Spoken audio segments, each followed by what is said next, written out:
nagkuha man kayo ng pahintulot, saan naman kayo kukuha ng salaping guguli? Mayroon na po, mag-aambag ang bawat estudyante. At ang magtuturo, Ang mayamang si Makaraig, inadalok ng isa sa mga bahay. sa bagay, hindi masama ang panukulang iyan. Ngayong hindi na mapag-aaralan ng Latin, ay pag-aaralan naman natin ang wikang Kastila. Yan, makikilala na tayong lumakad ng paurong.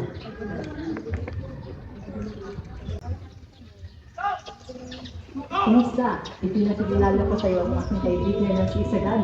Ako naman si Simon. Ako si Sidon. Ang iyong mga tao sa una, Basilio, kapag nagmumungkahay ka ng mga bagay, ay inisip ka agad nilang balakid sa halip na ang kabutihan. Nais nilang makuha ang lahat na parang bola ng bilyar na pinis at mabilog. Totoo ba isa gani na hindi makabili ng mga alahas ng mga tao sa lalawigan dahil sa karalistaan? Hindi po bumabili sapagkat hindi naman kailangan. Wala akong masamang ibig sabihin.